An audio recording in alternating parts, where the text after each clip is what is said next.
All right. It's my first one. Welcome, everybody. I'm Sharu. Probably many of you have had readings from me or just heard about me from other people.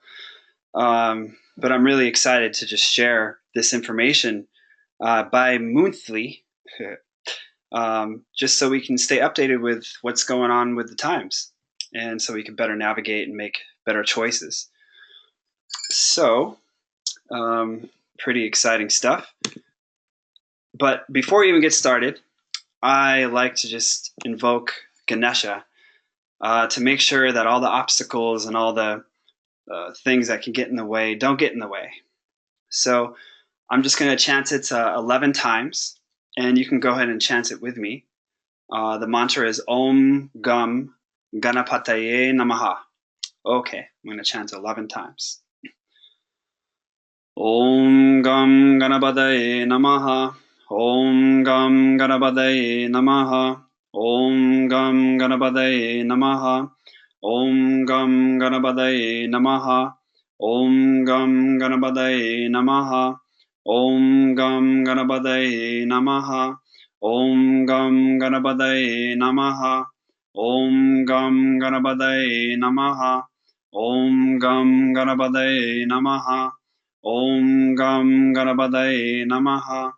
Om Gam Ganapataye Namaha.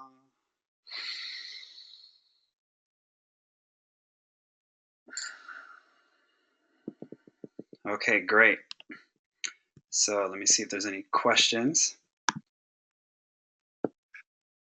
Okay, Fox still doesn't have audio. Sorry, I'm gonna have to go forward. Okay. Great. Oops, gonna make this go down. Okay. All right. So tonight, or in the morning tomorrow at 4:24 a.m. is the exact point where the moon reaches the sun, goes into the same place at 4:24 a.m. Pacific time, Wednesday morning, tomorrow morning. And it starts the 29 and a half day, approximately, Revati / Pisces cycle, April 7th to May 6th. And so, first of all, and this is beautiful artwork by Autumn Sky Morrison, who I got to meet in Australia. Incredible artist. And this piece right here just completely represents that Revati Pisces energy of just letting go and going with the flow. So there might be a lot of Western people out there be like, hey, the moon's not in Pisces. The new moon's in Aries. Well, it depends on what perspective you're looking at. So Vedic astrology uses where everything actually is in the sky. So you can see the diagram on the left is the sidereal zodiac, or star-based zodiac. And so if you look at the upper part, for some reason my cursor isn't being included here. I'll just do it like this. If you look at the upper part here, right at the spring equinox, the sun is still in Pisces right here. Whereas Western astrology, using the tropical zodiac or the season or earth and sun-based zodiac, adjusts the backdrop of the sky to make the beginning of Aries the spring equinox, or when the sun enters into Aries at 0 degrees. But actually in the sky, the sun doesn't enter into Aries until about 23, 24 days later, around April 15th, as opposed to March 22nd. So what we're talking about in Vedic astrology is where everything actually is in the sky, just looking at with the naked eye. So the new moon is in Pisces. And so those that are new might ask, what is Revati? Well, Also in Vedic astrology, there's 27 lunar constellations that kind of overlay the 12 sun signs, or underlay, depending on your perspective. And you see here, we have the 12 sun signs: Aries, Taurus, Gemini, Cancer, and so on. And then within that are the 27 moon constellations. So the very first one, Ashwini, Bharani, Kritika, and these all very well predate the 12 sun signs. And it's filled with all the Vedic mythology, the Indian mythology, and tons of different dynamics and qualifications. And I find that just in one of these nakshatras, which is the term for the lunar constellations, has more information and details than one of the sun signs. So when we're looking at the sky or someone's chart, we're going to look at both. We're going to look at the lunar constellation in addition to the sun sign. So right now, the moon is about to go kind of at the almost to the end part of Revati, or the very end of Pisces, right here. Hopefully you guys can see my cursor. Please let me know if you can see my cursor. Just somebody say yes. Okay, good, thanks. All right, and so the new moon, the sun and the moon are about right here, right now. Okay, so does this all make sense to everybody? If it does make sense, don't say anything. And if it doesn't, please go ahead and ask a question. And at any time, please ask questions. I like to make this interactive. So, great. Okay, so we're going to just straight up look at Revati. So Revati falls within the very end, the last 13 degrees and 20 minutes of Pisces.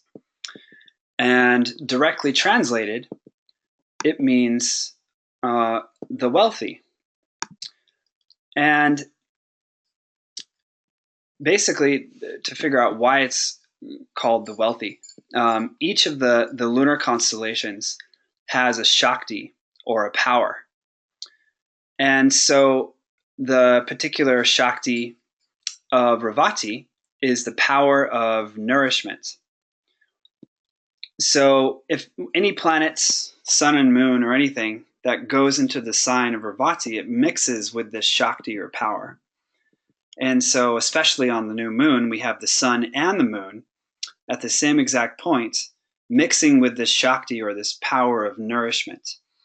And so, nourishment directly connects to wealth, because in the chart in astrology, the second house, or the second sign, Taurus, is considered the place of food, and places of nourishment. But in modern times, food is also synonymous with money. We put food on the table, and we have all of our material possessions and all our creature comforts. And so nourishment and food is also associated with riches and wealth. And so the god, the deity of each of these lunar constellations as well, has a particular god or goddess that rules over it. And there's certain stories or mythologies or energies that are represented by these gods and goddesses. And we could see from the personality and the motivations of these god and goddesses, we can understand the personality dynamics of certain things that are happening in the sky or in people's charts or happening to us. There is no in or out, really. It's all just connected. So Pushan, actually literally translated again, is the nourisher. And he is the kind of like the cosmic ferryman. Revati is the very last constellation. So it's the very end of the entire cycle. And So he's the one that is the shepherd that makes sure that the departed souls go from the land of the living to the land of the dead, or even lost animals. He was said to be the herdsman of the gods. And he's also the kind of like the patron saint, or I don't want to say that, but the god of all travelers. Keeps the travelers protected. In his ever watchful eye, he even knows the whereabouts of hidden or lost or stolen property, which is really, really cool. Just actually, when the sun was just about to enter into Revati, which is around, like the 31st, my lost phone turned up that I had lost all the way in Australia. And it turned out that the woman of the friend that I was staying with, the housekeeper, was from the same city where I was living and happened to have the phone and happened to be visiting. And I got my last phone back. So maybe it's because the sun went into Revati. Maybe it's because I have magic powers too. Who knows? But it was pretty interesting that it was directly connected to the sun almost entering this constellation. And so, if you have anything that's lost or stolen, you can pray to Pushan, or invoke Pushan to help you find your lost things. And basically, the energy of the god Pushan, who's a sun god, one of the sun gods, it's a gentle and protective, nurturing energy. And it gives us, anything that we need in order to reach our fulfillment or to attain enlightenment in the spiritual sense. So in a great way, Pushan is just this, or in Revati is just this gentle energy, giving us what we need, and not with like harsh lessons, just kind of gently pushing us along, or guiding us. And so, a lot of people that have this constellation really prominent in their charts are gonna be more lucky in general. Just feel like everything's taken care of, and what you think about, you bring about. So they're going to be more likely to just get their needs met, because they have a more of a positive attitude, because they feel lucky and protected. So, and by the way, of course, I'm talking about all this because this is the general energy of the new moon, and for the next 29 and a half days. So we're going to have this really nice protective energy of Pushan, and all the different things that Revati represents, which we'll look at here. And so there's many really good activities to conduct during the new moon in Revati, or the next really 14 days is the growing cycle, as the moon goes from new to full. And at the very end of the slide, I'm going to explain why not to start things on the new moon.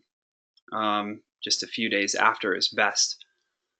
But, the next 29 and a half days, these are kind of the harmonious activities. So, of course, good for travel, because we have that auspicious protective energy of Pushan. All exchanges of goods, business activities, and financial dealings flow much, much easier. It's pretty much everybody's going to be more kind of easygoing, basically. And we'll get into all the different other aspects in the sky that are affecting this new moon, because you can't really take it in isolation. But just the general energetic theme for this month. All creative activities are really good. And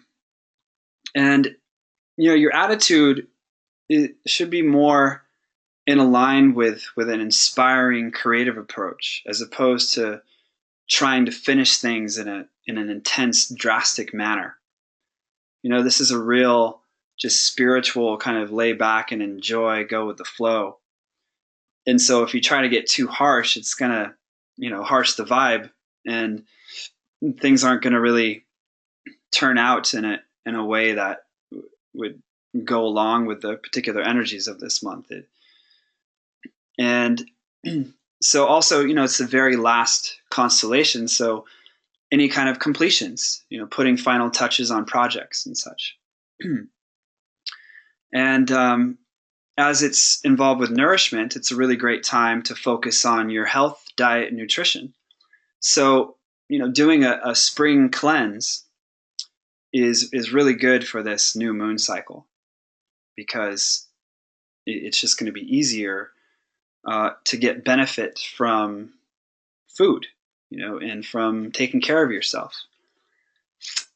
And relationships, emotional understanding and expression, sexuality are all really good things. So if there's somebody out there that you're into, or if you have a relationship, it's a really good time to go deep into your emotions and really authentically express what you're going through or what you're feeling. You can go deeper and deeper into this love, or if you can't go deeper, find out why. What's getting in the way. Also, any kind of taking care of people in need, or other kind of charitable activities, this energy of push on, you can kind of invoke that and within yourself, and it's a good time to take care of people. Maybe in your family you need a little bit more help. They would be more receptive, or you'd be more useful to them during this phase. And then push on is also the herdsman. So people that have this constellation stimulated in their chart, they really like pets, and they really have a deep love of pets, and get really upset when a species becomes extinct or an animal is dead on the road. They really freak out. They really care about pets. And also gardening is really good. So the activities to or the attitudes to not be doing is more these actions that require harshness or boldness. It's more of a soft kind of sattvic or pure expression right now. And overcoming difficulties, obstacles, and enmity. It's not really a harsh time in general. It's just a really kind of easy go with the flow kind of period. And any kind of strenuous activities. However, the current no one can hear me. Can you hear me now?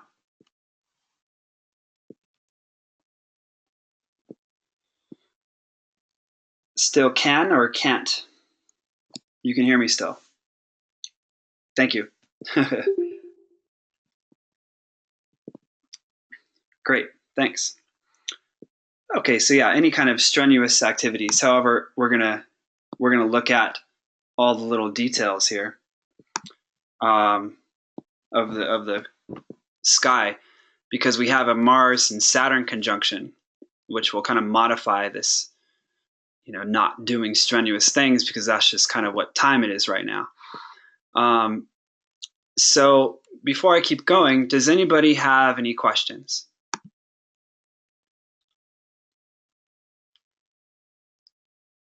Okay. If you do have a question, just type yes, and then type the question after you punch in yes, so I can wait for you to type your question. Cool. Okay. And so, like I said, we have to talk about Pisces as well, and just the general energies of Pisces, because it's still this Revati is a more specific energy within Pisces, but still all of Pisces is stimulated for this 29.5-day cycle. So Pisces, positive side, imaginative, creative, visionary, can see the highest heights, introspective and reflective, very spiritual, mystical, and intuitive. healing, nurturing, caring, boundlessness, selflessness, being sympathetic, being empathetic, going with the flow, and romantic and emotionally expressive. And so the flip side of these, the negative, is, this is something to watch out for, is being too idealistic, which can lead to chronic dissatisfaction. It's like you have this huge high in the pie sky, or whatever you want to call it, idea about how something should go. And very rarely it'll meet your expectations. So, being a little bit more grounded during this period would be better, and not having these grandiose, ideas and delusions of how things should go. And I see this a lot with people that have Pisces really prominent in their chart. They just kind of get bored of life because, life with the humans is just kind of mundane, They want to be in this galactic visionary space all the time. And so the other thing is just being too excessive, wanting to do this, wanting to do that. Pisces is basically infinity. And so you want to do everything. You might have trouble making the right choices. And, being boundless means you don't have any boundaries. And so, not setting any boundaries, not setting any limits with people, and just maybe being more of a pushover. And you can get lost in your imaginative, idealistic world. Just kind of all of a sudden you're in your house for 3 days and didn't even know that the sun was rising and falling because you're in your creative world. And actually, I hope that happens to me because I love those little creative spurts, as long as I could pay rent and do readings for you guys. So also, it can be irresponsible, impractical, and not really follow through. And being romantic to a fault, which I can think of different ideas of how that can manifest. But maybe you can come up with how you've been romantic to a fault in the past. And of course, escapism and addiction. Wanting to get the high all the time. Whether it's even food, escaping with food or any kind of substance that's gonna, not allow you to really go deep into the emotion rather than just escape into that infinity. Want to just feel the bliss all the time. So, can anybody relate to these qualities? It's kind of a rampant thing, this Pisces energy in our kind of festival tribe or like music festival culture. We all want the infinity, the bliss all the time. And the boring, mundane is just boring and mundane. Yet what's great is this is an incredible cycle for all of us creative types, because it's all in favor of these, imaginative, creative, visionary, spiritual, extreme woo-wooism. So that's all the general things with the constellations and the general energy. So, but we can't take these in isolation because there's a lot more going on in the sky. Of course, we have all the other planets and everything modifying how these are going to express. So here's the northern chart with the moon as the rising. So before I get into this, I'm going to have you look at this so you can kind of see how it's working. So this very top one is the first house, or the rising, or kind of like the head of the chart. And then up and to the left, the second house, third house, fourth house, which would be below the earth, or kind of our internal world, or our internal emotional world. And it goes all the way around, or directly across would be your relationships, and all the way up top directly up top is external or more like career kind of self-expression that you do in the world. And so at the time of the new moon at 424, actually Capricorn is rising. But we're going to take the perspective of the sun and the moon being the head of the chart. And so we're going to read these next 30 days from the perspective of this being the kind of the birth of the month, the birth chart for the month. And this is our reset button, so it's in Pisces. And so it's going to be a reset button for everybody in a different area of life. For me, I'm Aquarius rising, so it's my second house, which is food and finances. I'm about to get a whole new kitchen, just like tomorrow, actually. There goes having better food choices and I can cook. And for Susie, who we talked to in the beginning, it's her fifth house. And so she's having a reset button in her, creative, passionate, kind of area of life. And so for everybody, it's a different thing. And I'll have to post my teacher's little write-up of all the different ways it's affecting everybody based on your sun sign.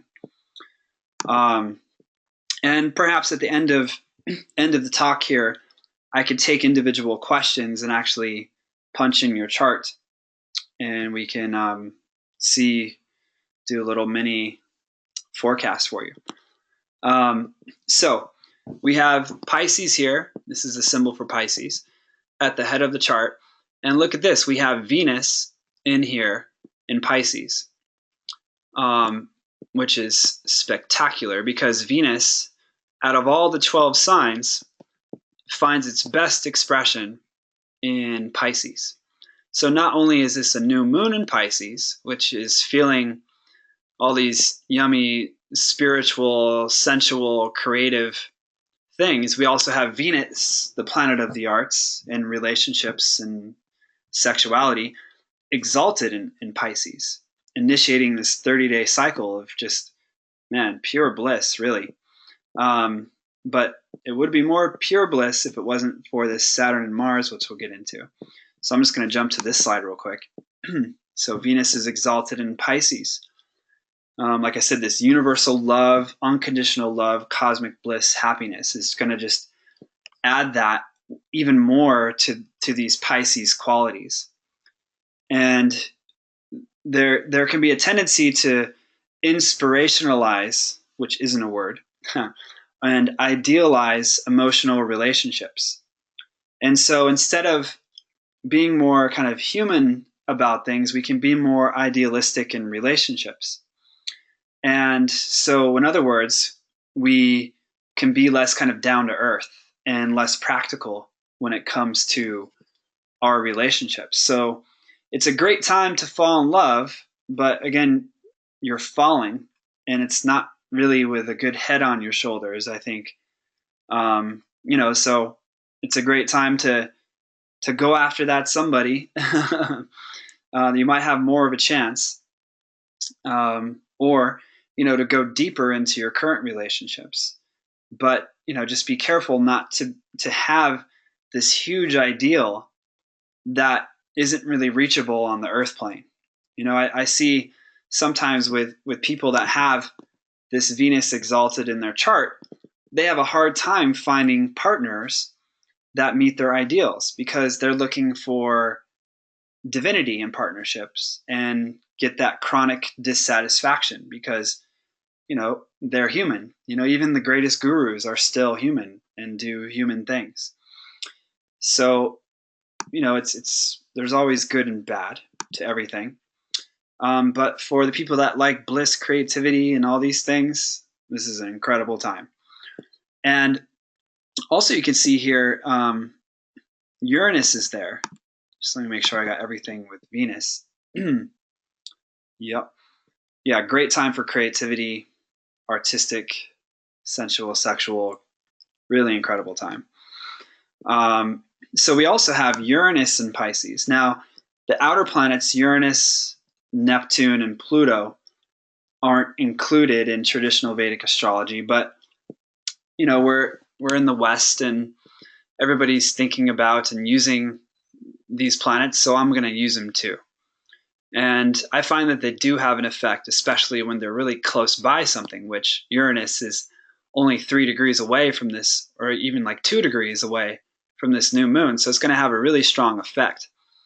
And so what Uranus does is basically breaks things down into a new form. So it's kind of like a breakdown and breakthrough transformational kind of energy.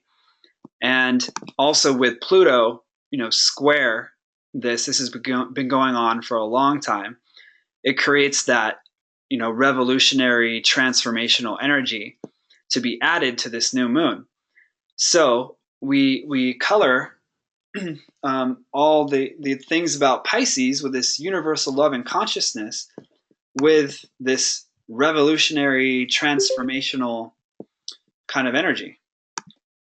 And so, what an incredible, exciting time. We have this springtime energy. There's the sun's out more. People are coming outside and the sun's shining. People are getting happier. So people are really going to be ready to make a huge change in their life. And they're going to have the extra inspiration of Venus to help them out. So that's all pretty exciting. And I'm speaking more kind of in the positive sense. You can kind of think about Uranus and Pluto, what they could do to kind of make this super spiritual, blissful new moon and Venus and Pisces kind of a little bit intense, and wanting to process more and to just keep changing things rather than keep it the same.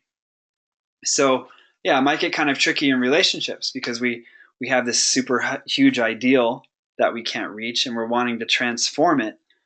So, possibly watch out for trying to pick things apart too much. But I like to just, neuro-linguistic programming, just kind of implant more positive things so we can create that in our lives. But, it's good to talk about the negative to watch out for that as well. So the main thing that's happening, that's the really most intense conjunction right now, is this Saturn and Mars together in Scorpio. Now, this happens all the time, or every time Mars goes around the sky, it's going to pass by Saturn. But what's different is that Mars is going to go retrograde in here on the 17th of April, just coming up. And so usually it stays in a sign for about 2 months, but it's going to stay in Scorpio. It joined it around February, and it's going to basically stay there until September. So almost 7 months it's going to be in this sign. It's going to dip back into Libra a little bit, but still really just stay at 29 degrees and then go back into Scorpio. Now, the reason why it's intense is because Saturn and Mars don't really get along. Saturn wants it one day at a time, and Mars wants it like yesterday.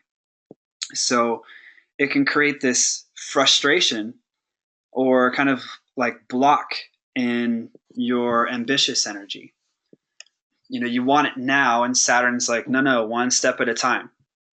And so it can kind of feel like rush hour traffic.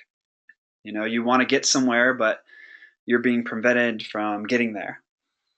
So now luckily with this new moon, the Saturn and Mars is in a trinal relationship, which is like literally a triangle. Saturn's pretty close here, 22 degrees. And so with trinal relationships, there could be more of a harmonious flowing energy. So even though this is quite contentious, it's operating in a way which is going to flow better with this particular month. And so what Saturn and Mars, the positive side of it is Mars wants to push forward with the ambitious energy, and Saturn likes to actualize things. So basically, this period can really help you actualize your ambitious pursuits. And it doesn't just come from, blissing out with that Pisces thing. The Saturn and Mars is very much get down, get dirty, get to work. So it's going to really help ground this really super cosmic new moon, so that we can actually get something done here. And the Saturn's pretty close aspect, 22 degrees, 20, 23, 24. So, we might feel a little bit more of that block in this blissful energy. But really, nothing gets done without Saturn. So for those that actually are trying to get something done and don't just want to go with the flow and bliss out, this Saturn's going to really help ground this super cosmic creative energy, which is fantastic. And the Mars is just going to add more of that fiery, ambitious, desiring energy. When you have Mars and Venus in a trine, it creates really harmonious energy between your emotions and your passions. So that is going to be good. And Saturn and Mars together is also really about kind of technical, mechanical things. So this is a really good period for this cycle to effectively and efficiently implement those kind of things. I've been working on a new website and doing this webinar, really technical, mechanical things. I wasn't really, blissed out to do it, but somehow I did it. And I think it's because of this Saturn Mars is actually going through my 10th house of career. So, I'm able to really get down and do those technical, mechanical things in my career. And also, the 9th house is also associated with travel, but more travel for kind of like spiritual pilgrimage. And so this new moon's all about travel. So with this aspect, it's kind of more about traveling for work. So it'll be better to travel for work purposes, because there's going to be this energy of kind of bringing you down to earth more, and that Saturn of being more responsible. So this is a great period for travel for work. Super exciting. And so we also have this Jupiter and Rahu. Now Rahu is this symbol right here. It's the north node of the moon. And this is Ketu, the south node of the moon. They are what eclipse the sun and the moon. And so the north node is more of looking kind of more down into the earth. And it's taking things from being subtle into more density. And it's a place where we kind of obsess over things a bit more, or we can't get enough of it. With the mythology of the Rahu and Ketu, the north and south node of the moon, they wanted the immortal elixir of the gods so bad, the Amrita so bad, that they were willing to get their head cut off. So it's like this energy where you just can't get enough of it. And particularly the north node is a head without the body. So it can never be fed. It can never be satiated. And so what that does to this particular configuration is it can make us just want to do, this work that we have to do, which is a really positive thing. But it might make us more kind of obsessive with the work that we have to do. Now you put it with Jupiter, and Jupiter is our beliefs It's the energy of the teacher. And so with the north node of the moon, which also creates a kind of shadowy energy, it's the eclipses, and it can cause us to doubt things. It can make us kind of doubt, what we're believing in, doubt the knowledge that we have. And Jupiter is also retrograde right now, which is also, revisiting our beliefs and kind of questioning our beliefs. So this is a real kind of shadowy period in the sense of we're not quite willing maybe to take good advice from people, or if we hear good advice, maybe, we kind of doubt it. And so now, luckily from the moon, this is in the sixth house, which is all about, work, all about service and obstacles. So Jupiter, when it goes sixth house from the moon, it's kind of a time when we let go of things or we experience setbacks, and we just are inspired to start something new. And so it feels like a setback because we're really just letting go of the thing that we were moving forward with. But really, we're starting something new in an expansive direction. And with the Rahu, we might feel a little confused about which direction to go, or should we stop the thing? So this Jupiter and Rahu in general can just be kind of a confusing time. But the positive side of it is that it allows us to really think outside of the box. Like, we're questioning our beliefs so much that we're not just going to go forward with the usual. We're going to be more open to our alternative belief systems. And specifically the sixth house, being from the moon, sixth house from the moon, is all about health and healing modalities. So, this will be a really great period to implement alternative health or healing modalities, or even implement new ways of working in your career. Really kind of innovative time. And so, and it goes right along with the energy of Revati, which is the nourishments, to use foods and different healing and spiritual practices. So, this period could be really incredible for starting your cleanse, to really focus on your healing routines and doing new things in that regard. And also to go along with that, we have Mercury in the second house from the moon, which also is about food, the second house. And it's in this constellation Ashwini, which is literally about, healing plants and healing medicine and the whole science of Ayurveda, of Indian medicine. And so, another kind of log in the fire towards working with alternative healing modalities, and, good for gardening and food. So it kind of goes right along the lines with the energy of the new moon in Revati.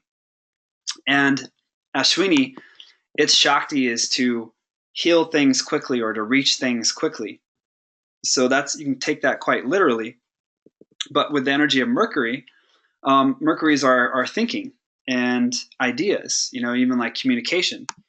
So we can come up with new ideas really quickly and get that even more, like adding more to that inspiration of Pisces and being able to think and discern things quickly. So that is pretty exciting. So that's the basic runaround of the next, really, 29 and a half days is what this is good for. This my little forecast here. But we have the energy of the new to full, which is the growing phase. And so then we have the full moon, which is more of a waning, kind of a more reflective, integrating kind of period. So I would say, really like the next 14 days is the bigger time for everything I just said to be fully in effect, and kind of more of a passive reflective as the full moon. And I'm going to do the full moon webinar, talk about the full moon, so we'll get into all of that a couple weeks from now. So, okay, we have all the things. Does anybody have any questions about everything I just said?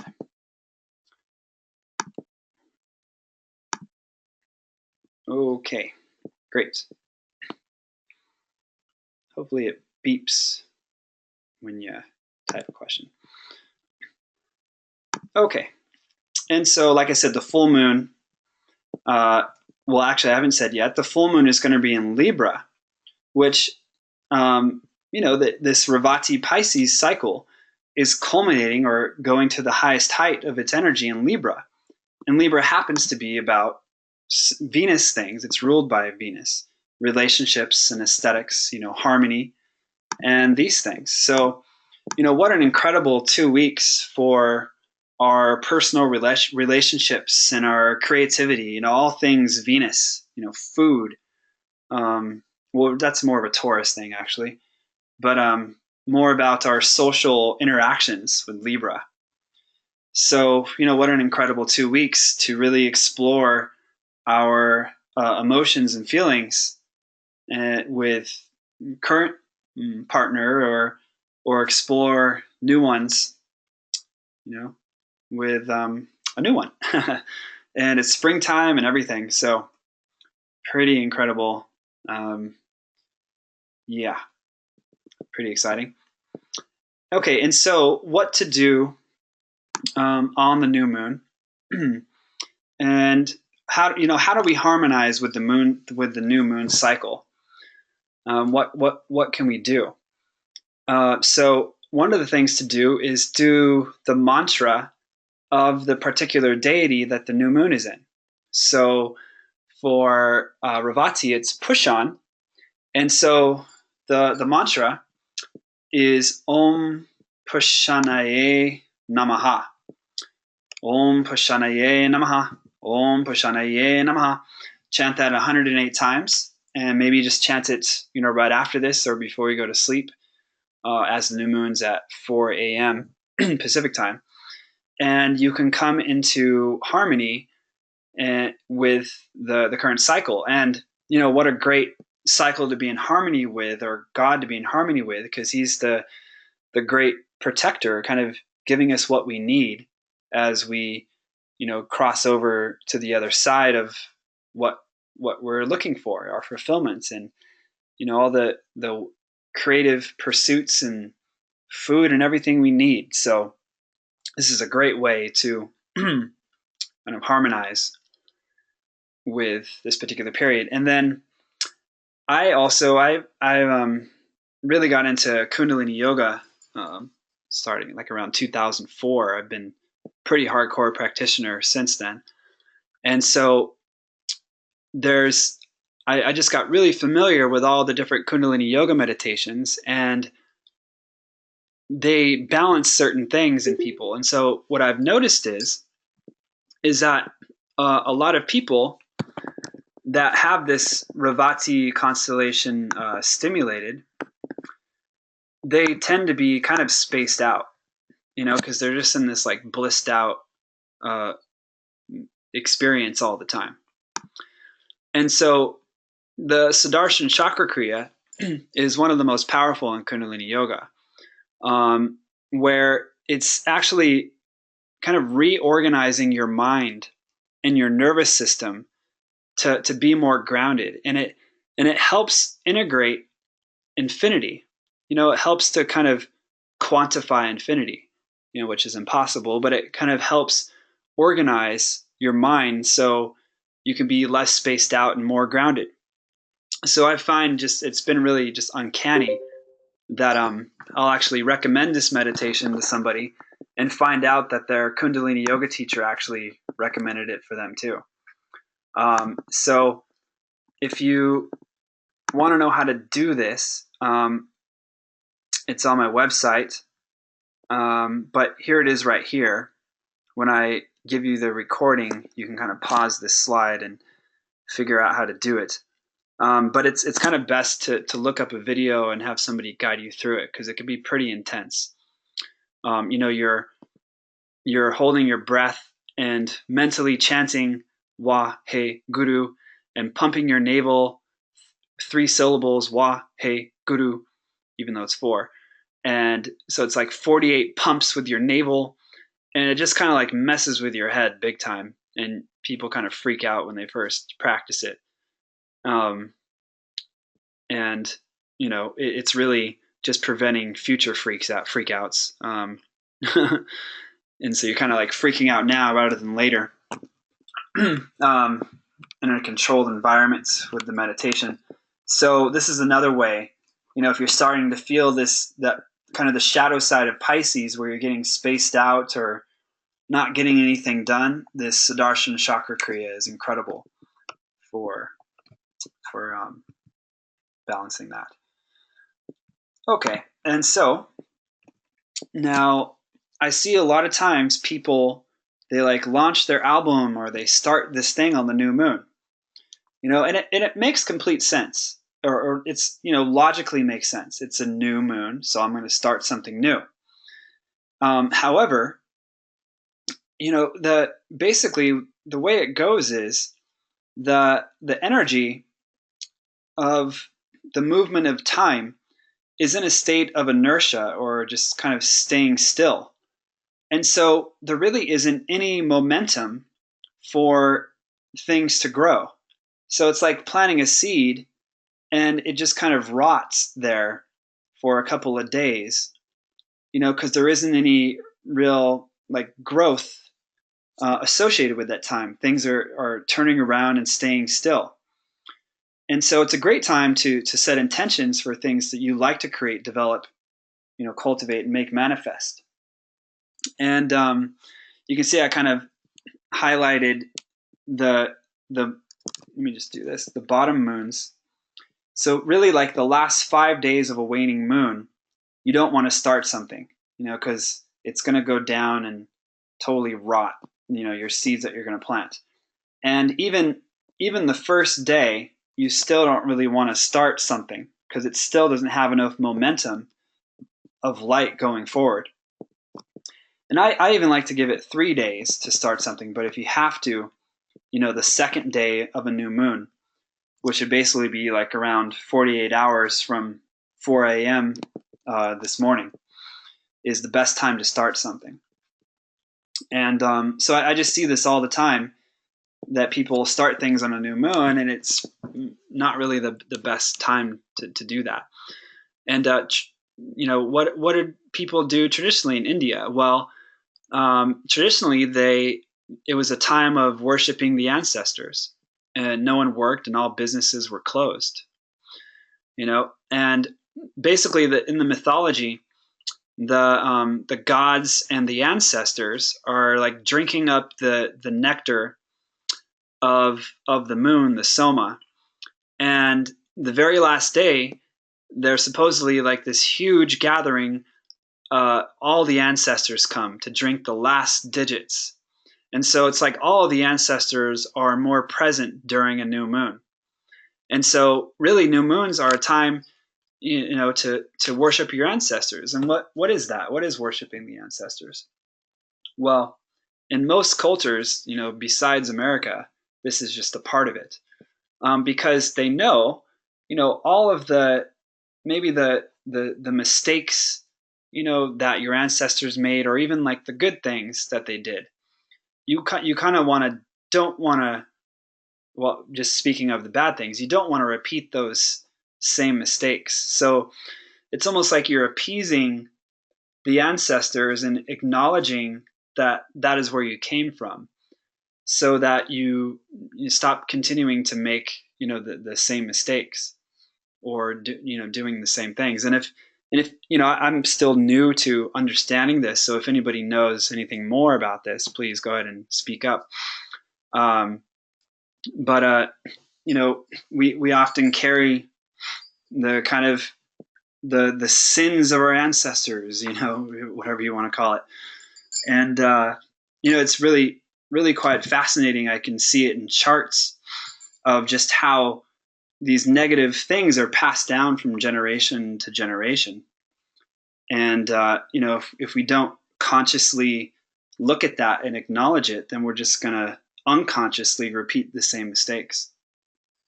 So that's really the activity. The best thing to do on a new moon is more of this spiritual worship time. It's like a visionary kind of period. And this is probably the biggest visionary new moon, of the year, of it being in Pisces. So, after this webinar, what a great time to just journal and kind of vision what you're wanting to make manifest, and then maybe really starting it, at the earliest, 36 hours from now, I would say. So that's just really practical information, which is what's great about Vedic astrology. Is it's more based on when to do things and when not to do things. Okay. And so that's what I got for this time. Just so you know, I do readings, and I have a new website design, and you can just click readings, the readings tab, or book your reading now. And I have a new booking software, Square Appointments, and you just go ahead and book through that site and pick your day and time, and we're good. And I'm going to start offering Kundalini yoga and meditation Skype sessions where we do a full birth chart, natal chart reading, where we get into, your psychological profile, timing of your karmic cycles, and, any other questions or areas of life. But then I prescribe a particular Kundalini yoga or meditation. And in that session, we will do the meditation together over Skype. So I can kind of guide you through it. So for instance, if you're like, wow, I really wanted to do that Sudarshan Chakra Kriya, but I feel kind of scared doing it myself, and it is kind of an intense meditation. So I wanted to do these so that I could really inspire people to get on to that daily practice, which will completely transform your life beyond your wildest imagination. So I'm going to go ahead and open up the forum for any questions. And, if you want me to even look at your chart, we can do that. And so, yeah, does anybody have any questions or wants me to look at anything or any comments?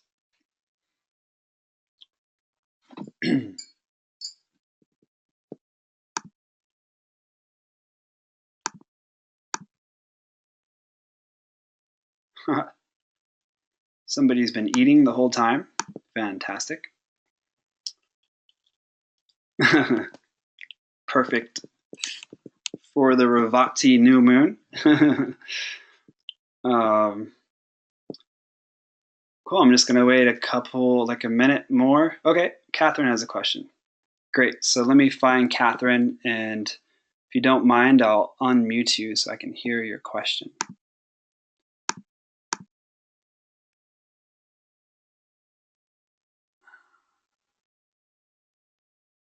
Am I unmuted? Yeah, you are. Oh, okay, great. Hi. Hi, Sharu. Hi. This has been great and really practical. But I had a question about, I saw in great Leo fashion. My interest, of course, is that the Leo in the 6th house. Like, well, what is that? Oh, like what does the Leo part mean? Yeah.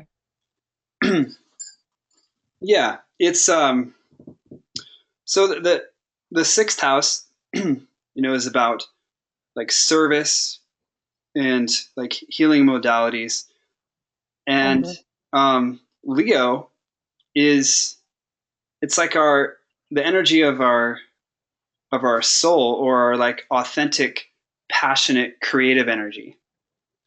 And so, we're going to be more likely to just be really inspired to do those healing works. Let me just show you this real quick. Jupiter in Leo,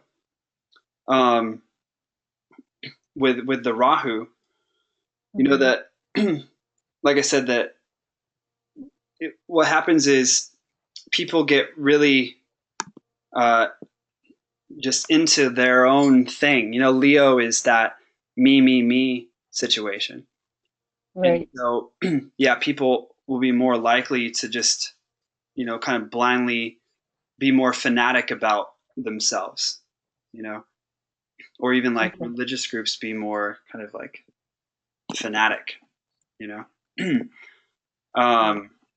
But yeah, so you just wanted to know about like how Leo integrated into it? Yeah. Yeah. Cool.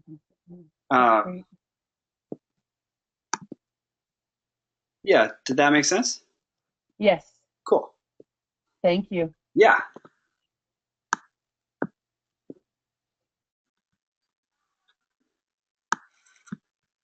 Okay. Any other questions? Anybody want to put their chart up there and let the whole world know your insides and outs? Yes, Nika. Okay, cool. Okay, so Nika did it first, so I'm pretty sure I have your chart already. So your last name is Rose. You might.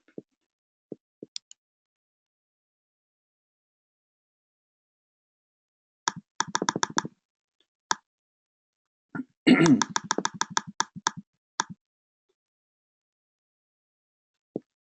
think I have you. Oh, Robinson. Cool.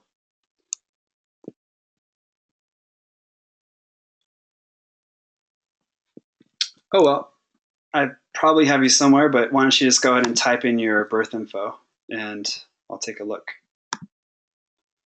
And I will unmute you as well.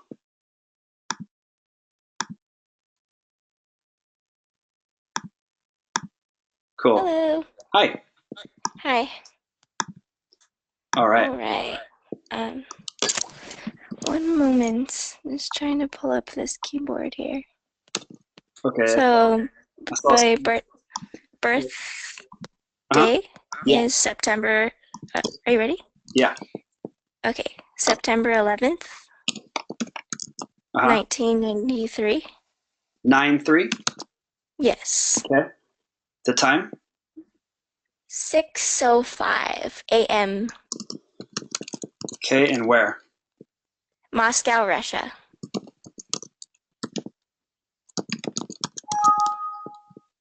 Of course, it's not USA.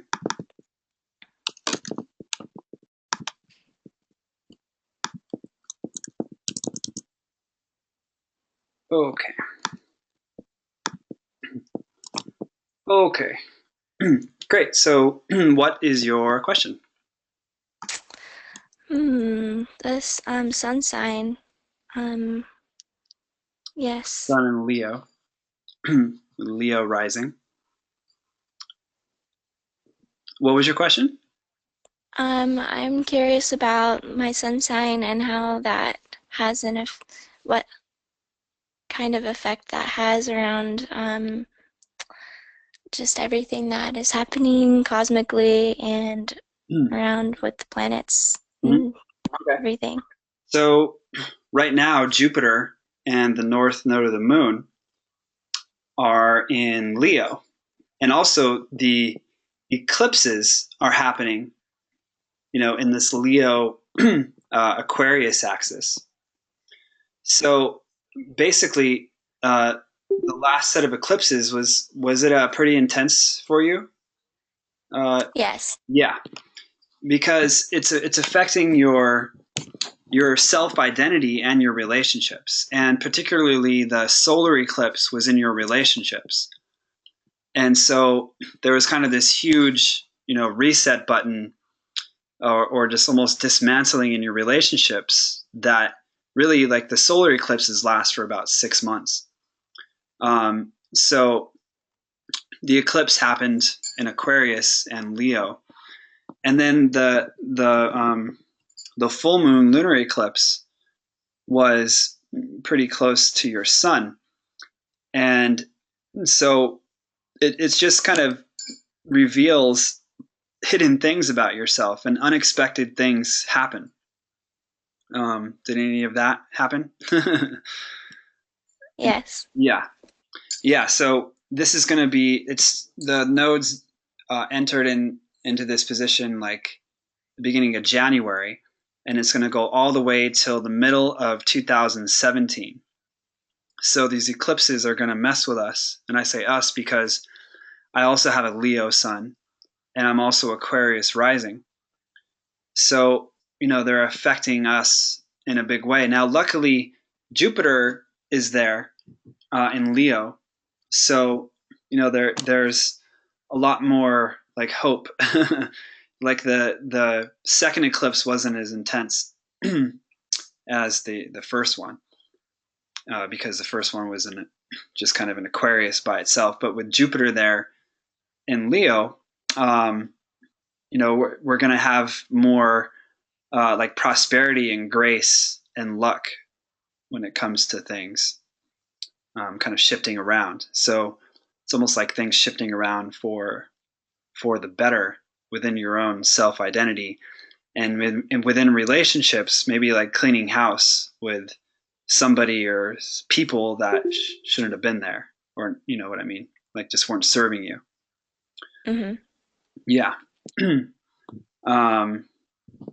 So yeah, and you started the Saturn cycle. So, this is a big period, started way back in 2014, but you're still in the beginning of it. And so this is a big period for personal relationships and kind of getting more organized and sober in career. Yeah, in general. Cool. Any other questions? That's great. Thank you. I appreciate it. Okay, cool. So let me mute you. And then, oops. Susie. Okay. Let me pull up your chart.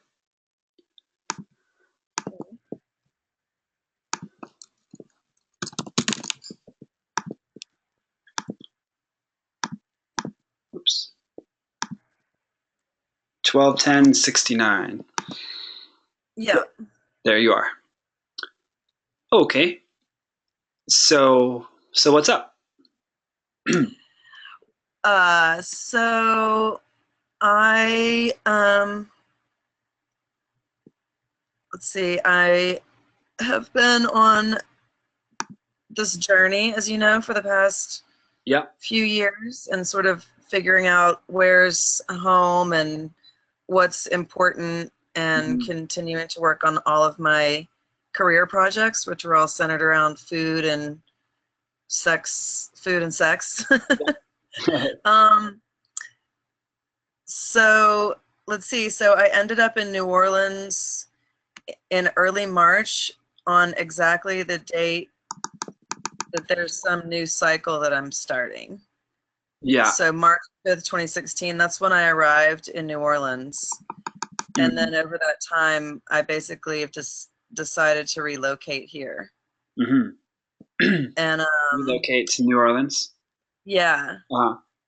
And it's somewhere that, like, in the other map of everything, it wasn't necessarily a really powerful place for me to come. Uh-huh. But I've just kind of have been directed here, and everything's going really well, and I have tons of support, and it just seems like I'm super creatively inspired, and sort of all of the energies of this moon phase that you've been talking about are just super present for me. So yeah, so that's what's going on. I'm about to travel to Maine and go get my stuff and relocate to New Orleans. Great. Yeah, and so the nodes, the eclipses that just happened, the intense one in Aquarius, the solar eclipse, is in your 4th house of home. So it's like totally hitting the reset button there, as far as what home is. And it might even create some confusion around it. Oh yeah, there's been a lot of confusion because this is where I was from originally, and I was just like never expected to come back here. Right. Interesting. So it's been a whole home. Yeah, I've just sort of been not really sure where to go, and then just suddenly it became really clear that this is where I should be. So I was wondering, I guess, too, what the new cycle was that I started on the 5th. Sure. Yeah. And then also I'll be sort of coming back here and getting things ramped up in the fall around that October cycle. The North Node, yeah. Okay, great. So yeah, the moon for your chart, Scorpio rising, rules the 9th house, which is kind of like your higher education, higher ideals, your beliefs and things like this. And it's also the house of kind of wealth and prosperity. And you have the moon which rules Cancer, in the 2nd house, which is related to food and money and all these things. So, first at a first glance, this cycle is good for money, because when you have and it seems like New Orleans would be kind of a bigger city and like more in alignment with what you're doing. Anyway, Yeah. And Mula, this constellation that the moon is in, is actually related to roots as well, and therefore literally like healing foods. And we talked about this before. This is why you're so good at it. It's just like doing. And so the energy of Mula is like wanting to do something really, really profound. Yeah. And it could be so profound and intense that you maybe forget to take care of the mundane things. But since it's in the 2nd house, which is related to just kind of the food and taking care of yourself, it's more just literally just going down and rooting somewhere and taking care of people in that way with food. And so, and it can just have this intense vibe because Mula, its Shakti, is that of destruction, so it's kind of like destroying things. But and with the help of the solar eclipse in Aquarius, you in your 4th house of home, you're maybe able to destroy any kind of ideas, and hit the reset button in your home situation. So does that make sense for the moon? It's just kind of like teaching about food, guiding people with food, advising people on nutrition. Yeah. That makes total sense. Yeah. And then, okay, so you have the Rahu coming up. And so the Rahu, the North Node of the moon, is in the 4th house.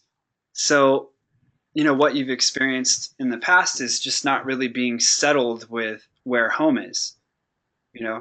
It's like the North Node of the moon is the head without the body.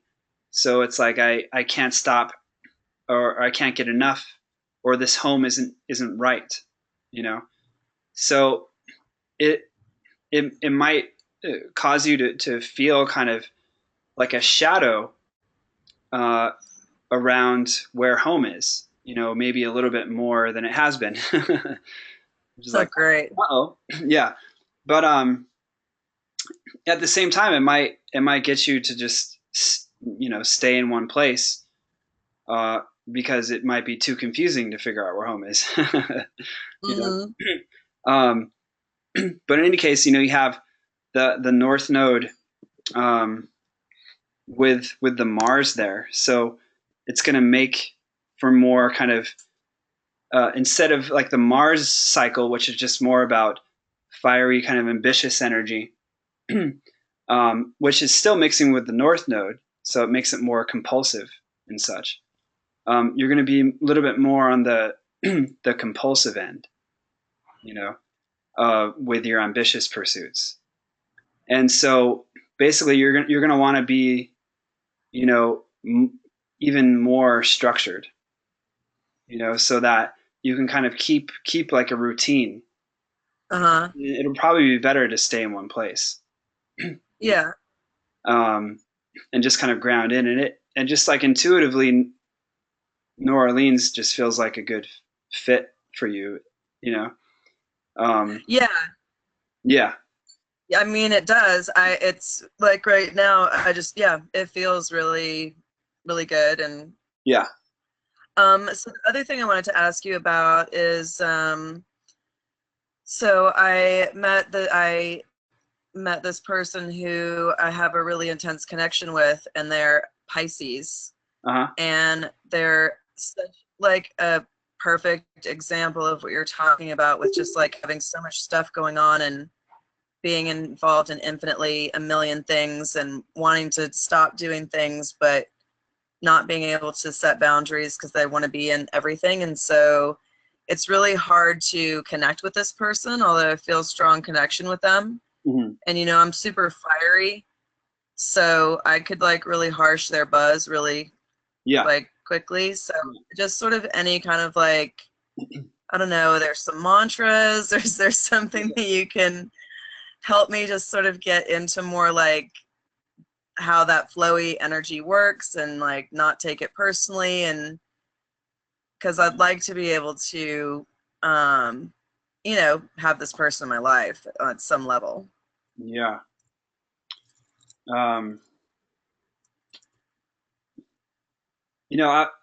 I would think to really smooth out your Mars, or that kind of assertive energy, would be the best way. And so like a Mars mantra would really help make it more of a harmonious kind of assertive energy, ambitious energy. And the Mars mantra is Om. Let me see, I can type it out here. Om Hrim Mangalaya Namaha. And just chant that 108 times.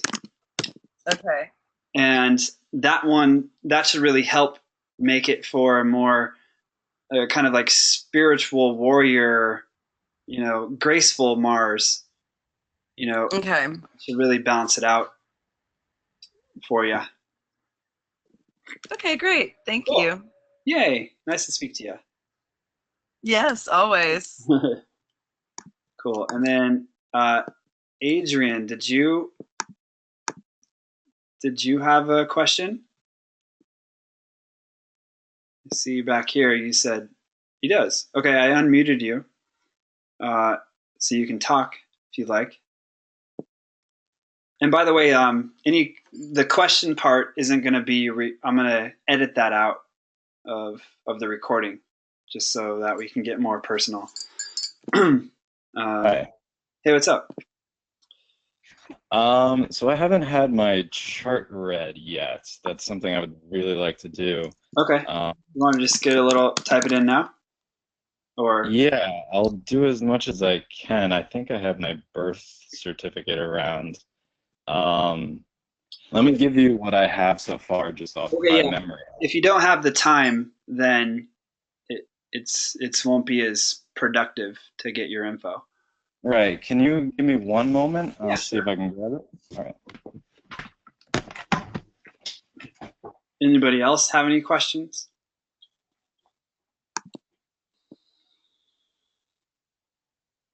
Okay, I'm going to go with put in Jyoti.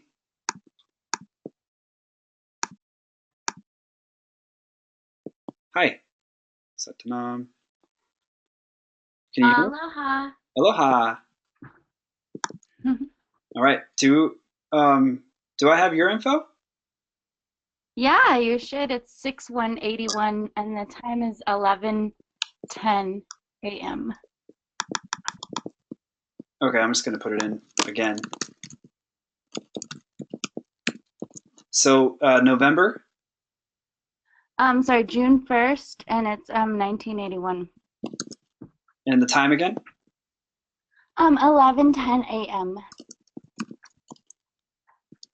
Okay, and the city? It's Bremerton with a, I don't know if it matters how you spell it, Washington.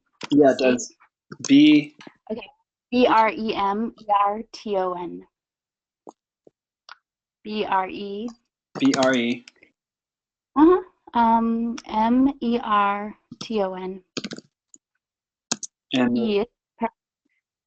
Washington, yeah. oops. So why don't you type it out for me right here? Oh, cool. Okay.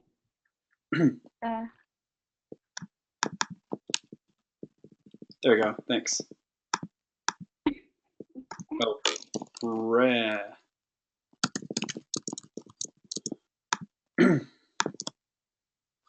okay. All right, go ahead. Oh, I just wanted you to look and see if you have any general advice. Oh, I didn't recognize. Okay, I just realized who you were. Oh my gosh, hi. Yeah, I just like put in Jyoti. I was like, wait, I recognize. Oh, it's Paige. Hey, what's up? Hi. Aloha. Okay. Yeah, Aloha. I'm gonna use my spiritual name because it's so beautiful. Yeah. All right. So let's see. Now, in regards to the new moon, the new moon's happening in Pisces in your 9th house. So it's a great time for, setting intentions with your theta practice, because the 9th house is related to teaching. And so, and really, like, I feel like theta is very Pisces, it's just this extra dimensional healing modality, so, it'd be a really great time to, the next 2 weeks to really not push forward, because that's not the energy, but to go forward with your theta practice. If you want to do that, or, any kind of thing that you want to learn, 9th house is just higher education. So, Oh, good. Yeah. So, it's like hitting a reset button in teaching. And that's either you teaching and guiding or you being guided and taught. So you're in the right place right now. Yay. Yay. It's perfect. I'm going to teach a class at the end of this month period. It's already aligned for May 1st, 2nd, and 3rd. So that is awesome. Perfect. And auspicious. Yes, thank you for confirming that. Right. If that other person found their birthday, you could move on to them. But yeah, just general, anything else. I'm loving this whole system too. Just big ups for this. It's really exciting to be part of. Hey, yeah, it's my first one. Glad it's going well. Cool. So yeah, that's cool.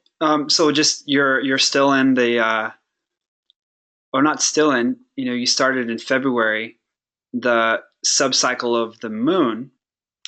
And so I'm curious, have you felt any shifts, since February in regards to, really like your identity within community? Yeah, for sure, because I solidified plans to relocate to Grass Valley, Nevada City area. What? With probably more long-term plans, to go get into the tropics. I can eat fruit, Sure. and dance all day long. But I thought, one step at a time, and the river is just really calling me. And cool. So yeah, that plan kind of started getting into the works around February, and then now is really solidifying. And this energy of this moon cycle is perfect for doing that because of the just nurturing aspect within regards to making a leap like that. Yeah, it's great. And yeah, lots of food around and great creative vibes for sure. Good. And so yeah, How exciting. always good conversation. Cool. Yeah. I mean, it's kind of it's a period to just completely, it's like a change of community kind of period. So there you go. And yeah, really just powerful for like kind of just purifying yourself. You know that your moon's in Kritika, and the desire of Kritika is to be pure enough for the gods to eat. You know, so it's like this self-purification period. Now, even though this is all sounds pretty positive, the hard part with the North Node subcycle moon is that it can kind of destabilize things. You know, because the moon is the most sensitive thing, and the North Node can cause the destabilization. So it's basically a time, to get settled where you're going to be settled, and then to just go really, really deep into yourself, and to do your daily practices and to have some kind of daily meditation, to help kind of keep things structured. So just saying. Yeah, that's the best advice ever, and it's definitely happening, and it's part of this move, and I'm loving just how it weaves in with the Kriya Yoga, and already just such a rich atmosphere you're presenting to us today, so thank you. Cool. So just to answer, Anika, your question, this is just, this is Pradhan Jyoti's charts, and then I hit this button, and this is your chart. So it's just having two charts on the screen. All right, cool. So thank you, Pradhan Jyoti Kaur. I'm going to mute you and then bring back Adrian. And actually, I think he's still unmuted. Are you there, Adrian? Yep, I'm here. Okay, great. So let's go ahead and get your info. So what was the date again? It's March 19th, 1987. Time? 12:56 p.m. Where? Queens, New York.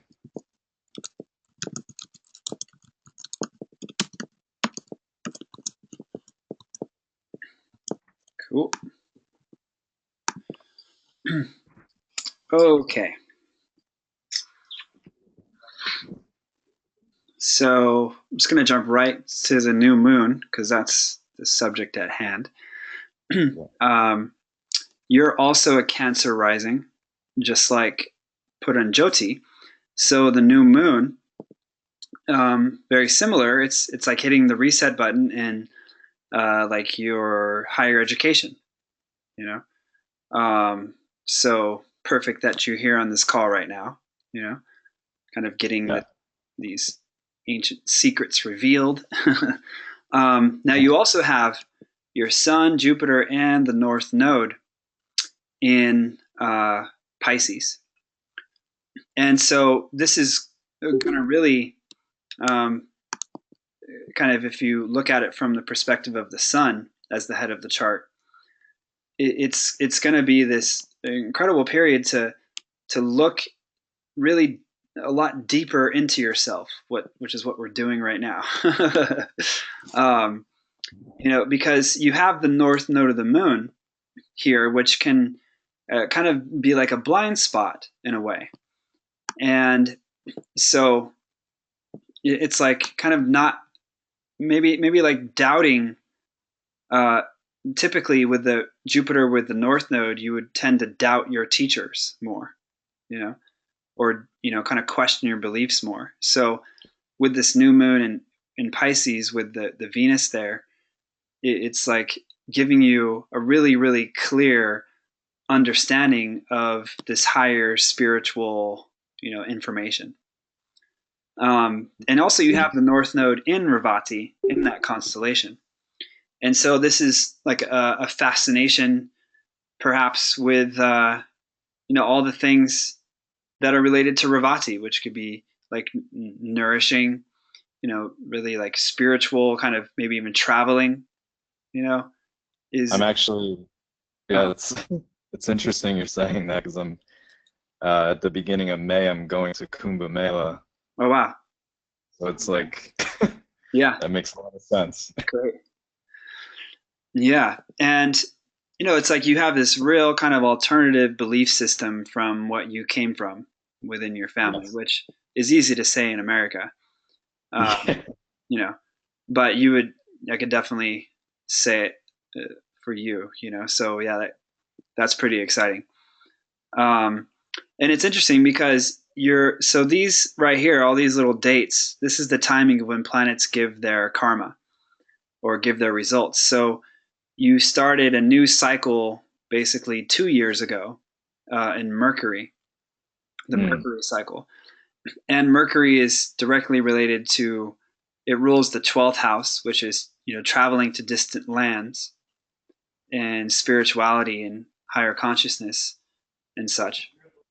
And also just like self-expression. And it also has the south node of the moon, which is a very similar energy to Pisces in the 12th house. So it's kind of like this spirituality got activated in you about 2 years ago, more profoundly. And you have Mercury in the 8th house. And guess what constellation it's in? Kumbha. That's the Kumbha just means pot, and it's the name for Aquarius. And so Mercury is in particularly the group of 100 stars that form the pot of Aquarius, known as Shatabisha, which just means like 100 healers or 100 medicines. Like it's a pot of healing medicine. And so the 8th house is all about ancient secrets, and uncovering the unknown. And so I hear a lot of my different teachers, they all say Mercury in Scorpio or Mercury in the 8th house is one of the biggest culprits for people getting into astrology or like wanting to kind of pick apart the mystical, So, Yes. So this cycle started about 2 years ago.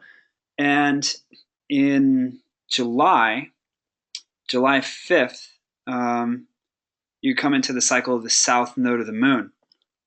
And so it's, these cycles kind of bleed into each other. When do you go to the Kumbh Mela? I'll be at the Kumbh Ghat on May 4th. Okay, cool. Yeah, I'll be there for 21 days. Cool. Well, after that, you're going to have your whole reality changed and upside down. Can I just, in a good way, I wanted to ask you, because right now it's, this has been, I'd say this past year has been the year of my like spiritual awakening. And with that, I've gone through a lot of self-discovery, and a lot of beautiful, amazing things have happened. But at the same time, I feel I'm being pulled by the, kind of real world pursuits, like things like money and responsibility, things that I want to cultivate in my life. But for some reason, I'm feeling like they're at war with one another. And I'm trying to coalesce the two. And yeah. Well, it's because you're in this really spiritual cycle internally, with this Mercury, but you're also going through your Saturn return right now, which is about work and responsibility, So yes. Yeah, it's kind of, Saturn is usually kind of wins in a way, especially during a Saturn return. It's like, this is what you're responsible for. And so it's basically getting you to kind of like adjust the way that you make money, so that it can be in alignment with, things that you're inspired and passionate about, See, this is the kind of thing with the Pisces energy, is that we don't want to do it if it's not spiritual or inspirational, Yeah.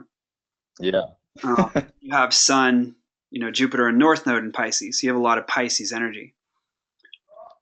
And so, this is what I do with the readings, is I kind of just really go deep with you and figure out a way for you to make money, in a way that's going to feel good or like on purpose for you, and Saturn, it's in the fifth house, which is kind of just like really committing and feeling responsible for this like creative, passionate energy. And yeah, you have Mars in Aries in its own sign in the 10th house, which forms the Ruchaka yoga, or the bright one. And it kind of makes it so you can't have a boss. You need to be your own boss, Yeah. And There's been a lot of that. It'd be hard to work for people. Yeah. Anika, you could ask another question. Just let me finish up with Adrian. So yeah, it's it's just about finding hello, what the heck, whoa, glitching out. Cool. Now this Mars is in a constellation which is about its Shakti is to remove impurities, and all of this energy in Pisces as a teacher, it can just kind of it's looking like you're wanting to kind of be like a teacher, or to like focus more on the spiritual things and focus on Dharma, on your purpose. Yes. And so it just takes time to kind of garner the experience so that people start to listen to you, I found that no one really listened to me until I turned 30, Yeah. Because it's like, oh, you're still in your 20s, how can I take advice from you? You know what I mean? So yeah, I mean, like going to the Kumbh Mela is going to be an incredible experience for you, and just really committing and dedicating to your spiritual practice, and figuring out a way to make money with it. And we'd have to go deeper into a whole session to figure out, to pick that apart a little bit more. I would like that. I'll schedule an appointment soon. Great. Excellent. And I can do that through your website, right? Yeah, you can just go to my website and readings, book appointment now button, and you'll find it. I just wanted to ask one more question. Sure. Go for it. Where someone else is that like what are the pitfalls to watch out for? In regards to what? Like the teaching pursuits, and like, I guess like what patterns are like to be mindful of that could be something that will like delay this process that I'm like, this journey that I'm on. Yeah. Well, I think this Jupiter with the North Node of the Moon, it'll maybe cause you to kind of doubt your teachers, to doubt your gurus, because the word for Jupiter in Sanskrit's guru. Right. And this combination is the Guru Chandala Yoga. And it says in the scriptures that it makes the person a heretic, which just is like an unconventional religious person, So basically it's like not being able to take the advice of the teacher. And you have this Mars really, really strong. So you're going to be more like, this is my way or the highway kind of vibe, So I think that could be the pitfall, is where, you're maybe less likely to like listen to good advice, So would you say surrender is the way to go? Yeah, surrender. for sure. It's because, when you have Jupiter, like I have Jupiter, this close to the sun, within 6 degrees actually. And so what that does is it infuses this Jupiter energy into our projection into the world with career, so basically we're teachers, and Right. but yours is going to be alternative, um, and kind of like out of the box, just like this, eventually you'd maybe come up with like Adrianism, like your own. um, I've thought about that for so long, but I was like, but how does that work? yeah, yeah. I mean, it's totally fine. People, copyright this like kind of Adrianism yoga, and they make thousands of dollars from it. So All right. yeah. And was your dad like a really powerful figure for you, or kind of like domineering? Yes, very much so. Yeah, Still, I mean, still is, but I'm completing with that. yeah. And so that's what's showing up here. It's like this kind of feeling like there's this kind of lineage, or like what he wants you to do is really quite a huge pressure for you, you know. Yes. And but you're completely wanting to be alternative from that, you know. And so that's kind of where the biggest conflict is happening, is that the pressure of basically your dad's, and what a lot of parents do is they should on us, SHOULD, Gotcha. you should do this, you should do that, and so yeah, it's about finding, just really transforming yourself. And I found that when I worked on myself a lot, my parents kind of changed with me. It's just like how it works, you know. They just kind of, like your parents get the work that you do, they get the benefits of it. So it's just Yeah. like a matter of time. It's a lot of healing going on right now, but it's a slow and difficult process at times. Yeah. Okay, cool. I think Thank you. Yeah, you devoted a lot of time, and I appreciate that. yeah, Thank sure. you. No problem. All right. Okay, it's late. It's late on the East Coast, so All I'm right. gonna head out. Thank you. All right, man. Bless. All right, Nika, so you had another question? I think I just unmuted you. Yeah. Yes, hello. Hey. Hello. Hello. Hey. Yes, I am curious as to health and food choices right now, and how that all relates and ties into wealth and money. Okay, so food choice. So you're wanting your own food choices? Is that what you're asking? Well, let's just talk about health in general. Okay. So can you just rephrase the question? Yes. Okay. So let's see. Health and how that relates to my career and eventually bringing in abundance and wealth and money. Okay. So that's health related. So you're asking, is health related to your career? Yes. Okay.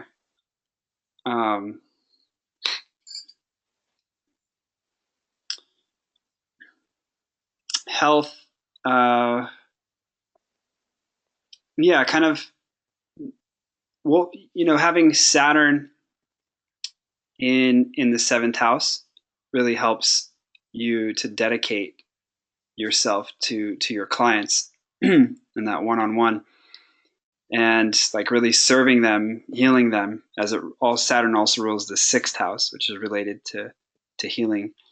But you have 3 planets in second house related to food, And Taurus as your 10th house of career, which Taurus is the second sign, also related to food. So, I mean, just with these 3 planets here in the second house, it's either it's working with nourishment, and Mercury is exalted in Virgo, and you have it in the constellation of the healing Kat, this Upi, the Uttara Falguni. So, I mean, basically, you're asking, like, is a career in health and nutrition a good career? Is that what you're asking? Yes. Okay. Yeah, I would say definitely yes, because Venus, which rules the 10th house of career, is in a Shlesha, which is really associated with like medicines or even like poisons, Uh-huh. And so, but it's more of this kind of like spiritual, even like kind of like higher consciousness, maybe even helping people with like post-traumatic stress disorder, helping people that are kind of have this emotions that they can't quite access, Mm-hmm. So yeah, that would work. And with all those planets in the second house forming a lot of different wealth combinations, through the area of food and nutrition is a good avenue. So yeah, you're in the Saturn cycle. So definitely that's the question at hand for you is like, where's my work? Like, what am I going to work on? Right. Yeah.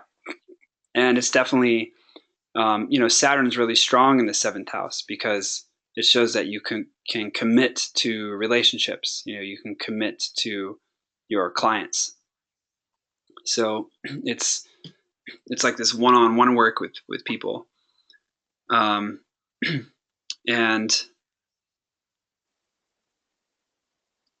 yeah, and also your moon is also in Ardra, the AD there. And that is also associated with like healing medicines and alternative medicine. So, there's a lot of different things pointing towards medicine and food. And you have a really strong Saturn to commit and dedicate yourself to people. So, so yeah, did that answer your question? Yes, wonderful. I do recall from a past reading that you were saying that by the end of 2016, particularly in December, that I will be noticing a lot more monies, wealth, things of that nature. And I'm curious if you're still seeing anything that is pointing to that. December of 2016. Yes. Interesting. I wonder what I was looking at because I can't think of any transits that are happening around that time. But basically,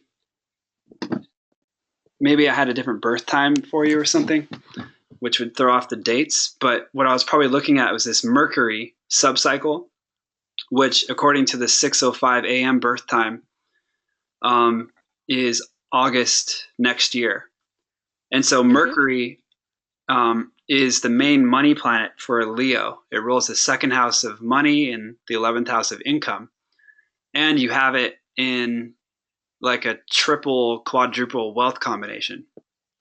Oh, wow. Yeah. Because just having the ruler of the 2nd and the 2nd is one wealth combination. The ruler of the 11th and the 2nd is another wealth combination. And then you have about 5 or 6 wealth combinations happening starting in August, according to the 6:05 birth time. So, okay. So there you go.